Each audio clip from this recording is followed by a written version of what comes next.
God going into this one. So I really hope he got the chops for loading up into Mammoth Fortress for game one. Let's get it popping. Now, we have Wave God coming in here. The endurance is going to be the biggest question for Wave God. Swata, we've seen him get this deep and go way deeper. Wave God, though, in losers round 1, has to play this set, another set, another set, another set, and then a 5th set if he wants to get into grand finals, or he might even have to play another set. Yeah, the difficult portion of getting knocked into lowers early is having to make that deep run, like you were saying, stamina mattering so much, and Swata being so aggressive, but you do have a Suri with the guitars and the sword able to box just the same. We're seeing a slightly slower Swata, but granted, trying to go for a big call on the side, and it's going to be Wave God getting the first KO. Yeah, you have to be careful with those gravity cancels off the stage, right? We saw the gravity cancel bear come out, and Wave God was like, oh, word. I'm going to go ahead and get this Guitar Sayer to confirm my KO since you made an ill-advised decision. So we're going to be looking for Swata to kind of maybe dial things back just a little bit and make sure that if he's going to rip that gravity cancel, that it's worth it. If he plays a little bit too aggressively and too quickly, I mean, we have Wave God who can basically beat him in frames on either weapon. He's either going to tie him if it's sword v sword, or he's going to beat him if it's guitars v anything, or sword v hammer. So I think Wave God, if he has control on how defensively he wants to play, if he can handle Swata, he has a really good choice, specifically with this Asuri pick, to do well. He already started off strong, already has Swata in the orange, or at least the later stages of yellow on this second stock, coming out unarmed. He's bringing some pressure too. Not even a weapon spawn on the field. And he's going to even turn around that signature, so Wave God feeling himself. Exactly, as you should be too. And you can see Wave God's almost trying to condition fear early into Swata. We saw the same behavior with Delta before with a lot of early signatures, but with that frame data check that you could put onto Swata, all those whiff punishes could equal a big side sig from the guitars, but doesn't even matter right now because D-Light Recovery is pretty much going to take it out anytime soon. As we see one right there, it's going to take it out off the top. Yeah, I feel like if I'm Swata, I'm a little bit concerned, just because I feel like Wave God is playing extraordinarily confident right now. He's going for these plays, he's going for these gravity cancel D-Lights, they're connecting, he just got a double recovery, and he shows no signs of slowing down. If I'm Swata, I'm def shook.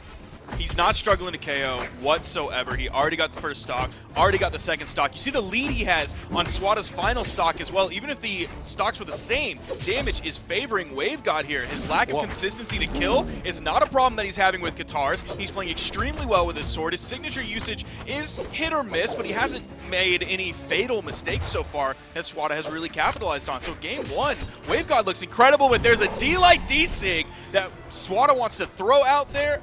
Not only taking that stock, but definitely bringing himself back in this, getting some of that momentum back on his side. I saw the smirk come out of there when he saw the D-Sig. He was like, he's been throwing side sigs on sword all day, and I've just been waiting for the D-Sig. Oh man, but this is when things start to get tough a little bit if you are Wave God. You got all this damage racked up, you need the final blow, D-Light recovery. That's going to be your ticket into a game 2 with a 1-game lead, but Swata has the hammer, and look where he's sitting, everybody. You know what he wants to do. You cannot fall asleep on that either. How many times so far today we've seen a very comfortable lead in favor of someone, and then Hammer says no. And that's exactly what Swata's looking for. D-Light recovery is not going to be off the top just yet, but that's Big Sayer trying to go for another one, putting that pressure off stage. Wave God's just in the orange. He hasn't caught too many stomp Sayers so far. It's mostly been Swata playing a little bit slower, trying to find his moment. We did see that second stomp side air, but Wave God into the orange. It's really not going to take anything. He can blow on that stock, and it is gone. There it is. Game 1 goes to Wave God. Started off incredibly strong, then started to falter a little bit towards the end.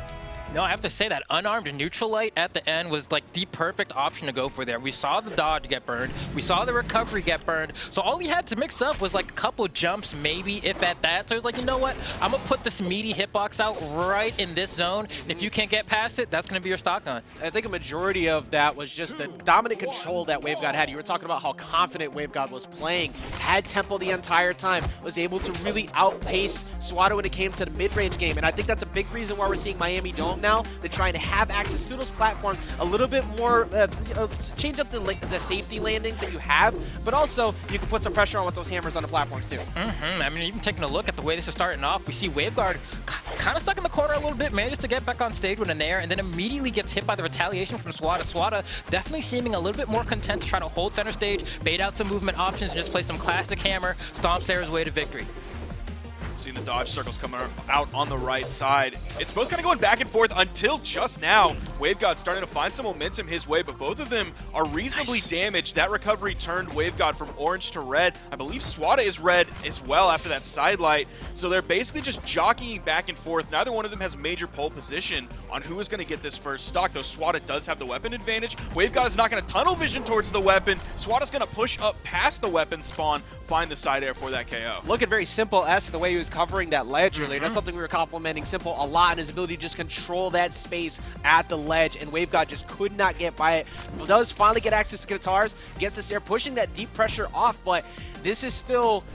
I think WaveGod still looks really good even after getting that hit, and he's been able to keep it simple. But Flambeau, what is it about that first game that you want to see WaveGod just like pull back to be able to establish a dominant lead like before?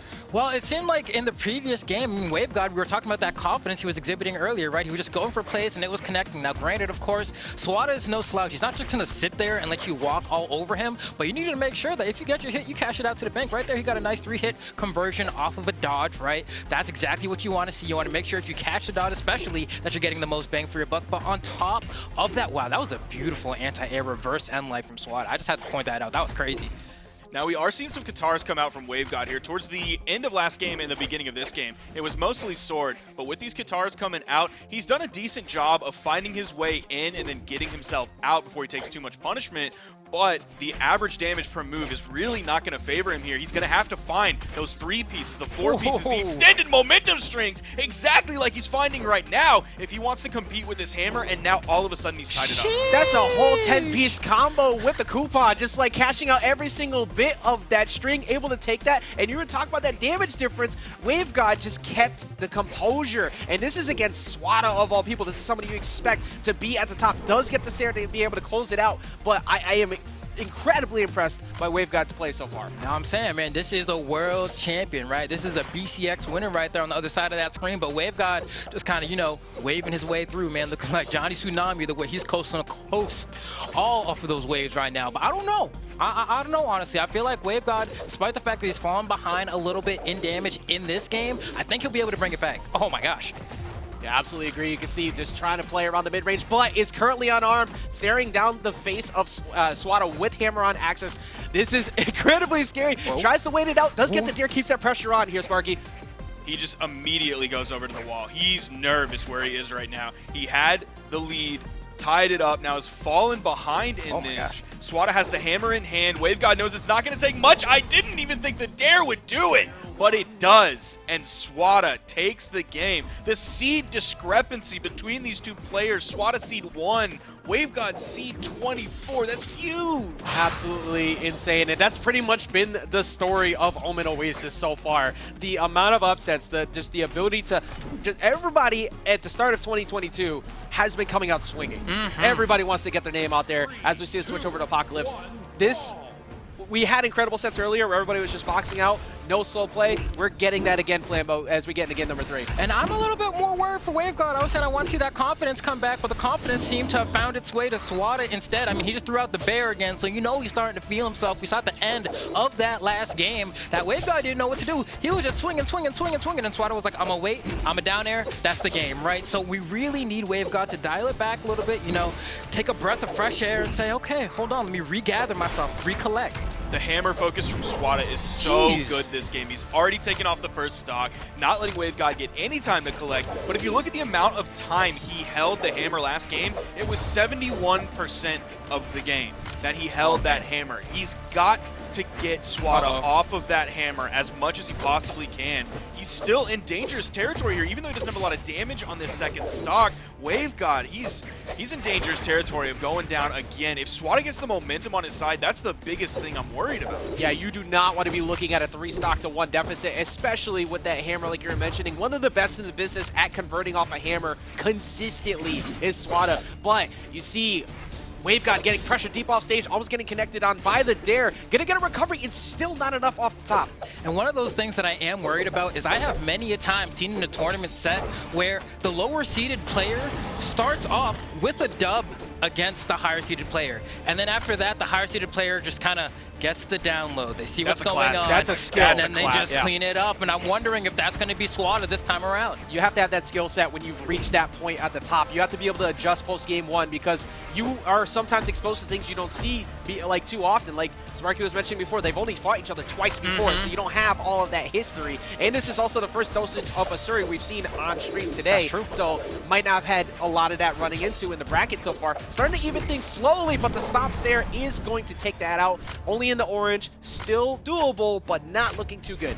This is looking like exactly what Flambeau just laid out. How many times have we seen a game one go the way of the lower seeded player, and then all of a sudden at the end of it, it's a 3-1 because the higher seeded player just came back and bodied. All they needed was that 4 to 4.5 minutes to get the complete understanding of what their lower seeded opponent does. It's so impressive to watch every single time, seeing somebody at this skill level continue to do that. Swata is just continuing to cruise with the lead. D-Light recovery getting some extra damage on. Still possible once again for WaveGod to do it, but Swata, the adjustments are there. You can see it, and it's gonna only get better for Swata as it goes on. Does take out the stock. Is it still doable? Possible. It is last stock apiece. No, this is true, and especially Katars are a weapon that have, by and large, kind of fallen out of the meta a little bit this time around. So I feel like for Swata, it's also just like, oh man, I haven't played against this weapon in a little while. But despite that, like, still holding center stage extraordinarily well. Got himself a free stomp Sair, looking for another one. He says, you know what? I want this game to be over. Can WaveGod clutch it up? He only has maybe room for one mistake, if even. WaveGod has to be praying for that hammer to somehow fall out of Swata's hands. Either he throws it away, he gets disarmed. None of those things are going to happen. Middle of the stage, stomp, side air, gets the KO, and we are going to a game 4. It is now definitely in Swata's favor, 2-1. I gotta think that a 3-1 is coming. I know. After that first game, I didn't want to see it, but now I think it's just inevitability. I'm gonna remain eternal optimist because I want to see it, because something that has been a pretty consistent theme so far is we've had some incredible upsets. Now, do we see a Game 5 push? That's going to be pretty difficult, but we're going to cut off a lot of the room to work with here. I don't know too much about going to here because Swata really loves trying to pressure people off stage, but you were talking about it. With the Katars, you have the access to be able to go off and go for those deep plays. I think that this is one of those times where WaveGod is be looking to try and pull out that extra trick they've been holding on to all set. No, I have to agree, and I also think Asuri, right? You have that dunk in the end sig on the Katars. It's going to prove extraordinarily useful on a stage like this where there isn't a whole lot of wall. But on top of that, I think WaveGod kind of fell into a bad habit of trying to do these slide charge sigs off the platforms of Miami Dome. So I think this is also a little bit of a wake-up call for himself to say, I don't have that trick to use anymore. I don't want to bait myself into doing that. Let me try something else. Also, when we were on Miami Dome, we saw WaveGod kind of retreat over to the safety of the wall, and we didn't see too much offstage engagement from either of them. So that was really WaveGod's safe space. He doesn't have that nearly as much on this map. You see how tiny those walls are. So he just kind of has that one flat area to try and deal with Swata. And as we can see so far, he's not. You know he's bummed that the ground pound did not send over the corner. It got the bounce, so didn't lead to a KO. And Swata just keeps going to work. More damage being added up. Weapon advantage here. He isn't too focused on keeping that weapon away from WaveGod, but I guess WaveGod's not even focused on getting the weapon himself. Yeah, I was going to say, at first it seemed like a weapon start, but actually it was just WaveGod not even deciding to go for it, almost trying to be like, I'm not going to be so obvious as to go for the weapon, but Swata said, I have a lead, I don't need to approach you, so there's no reason for me to have to deal with this right now. Looking a little bit grim here. I was remaining the eternal optimist. Realism starting to set in a bit as we're looking at deep into red here. Oh man, this is where things get a little bit tricky. Yeah, Swata picks up that D-Light recovery because in the same vein that we've seen the 3-1 happen like this many a times, this is normally how Game 4 also looks like, right? The most convincing game in the set so far. Now, I think WaveGod can bring it back, but Swata is just playing so well. He's made all the adjustments necessary, and WaveGod is having a tough time finding a way in with those Katars. It looks like the gravity cancel sidelight has been his most successful option, but that's risky because you got to burn a dodge for it. I think it's just one of those moments where like pull up, like go for the big play, just the hope, right? But I mean, WaveGod, you never know. You get that one good edge guard off of a follow-up stock, and all of a sudden we're going to a Game 5. But he's just throwing these down sigs out, man. It seems like he's just struggling to find anything he can in the moment. A GCD sig in the middle of the stage. I don't even know if that would KO depending on where you actually pick it up. He does find the stock, but he's very damaged. I don't remember which weapon Swata will be grabbing next. It is the sword. Okay, so that means, oh, big punish opportunity, potentially tries to go for a read. If it was a dunk, maybe that could have been it. But instead, we get a reversal here. No dodge on Wave God. Should be back by this time. Doesn't get it back in time. He actually gets clipped by the sidelight there, and that's going to be it. Swata putting it in writing in stone, saying this is going to be another one of those 3-1 sets. You can have one, tell your mom about it, but that's all you get. The writing was eventually along the wall, man, and you were correct. I tried, I was hoping, but it's just the consistency of Swata. BCX champion for a reason, and after getting knocked in to literally the person who won Winters, nobody's going to be having a good time in lowers bracket right now. So this is still a landmark placement for Wave God. He tweeted earlier today, top 8, long time no see. He also tweeted, it's, let's see, I pulled it up right here, Spring Wave is back, guys, as in the Spring Wave God, referring to a previous Spring Championship in 2021 where he got 5th place. He's not going to quite meet that just yet, but still, he made it into top 8. That's incredible for someone who is seed 24 going into this one. Something you were alluding to before, yeah, I can see the pain in you. You said the amount of times that Wave God was going for slide GC Sigs off stage to try and go for a big play, 8 and none connected. And for Swat